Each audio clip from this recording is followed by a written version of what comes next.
আপনি কি জানেন? বড় বড় নিউজ পেপার এবং নিউজ চ্যানেলের মাধ্যমে জানা যাচ্ছে যে গাজা এবং ইসরায়েল ওয়ার খুব তাড়াতাড়ি শেষ হতে চলেছে। কিন্তু এটা কি আসলেও সত্যি?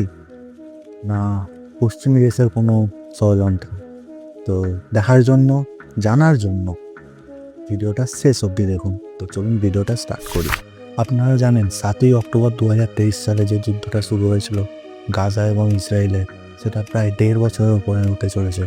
এর মধ্যে কাতারের একটি জনপ্রিয় পত্রিকা আল জাজিরার মাধ্যমে জানা গেছে যে ১.৫ বছরে ৪৭,০০০-এর বেশি মানুষ এবং তার মধ্যে ১৮,০০০-এর শিশু এই যুদ্ধে প্রাণ হারিয়েছে। এই জন্য ইউএস তথা পশ্চিমী দেশে একটি শান্তি যদি আনতে চাইছেন। কিন্তু পশ্চিম দেশ কি সত্যিই এত ভালো? পশ্চিম দেশ এত ভালো হলে তাহলে এটা ১.৫ বছর রইল কেন যুদ্ধটা?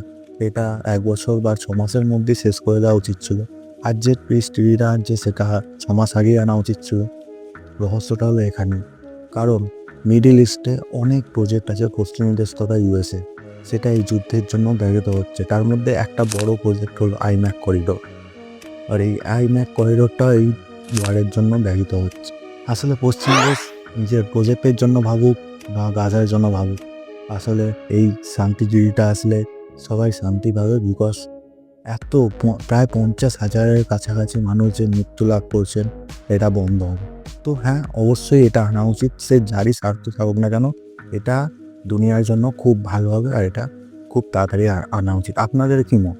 আপনাদের যে মতটা সেটা কমেন্টে লিখুন।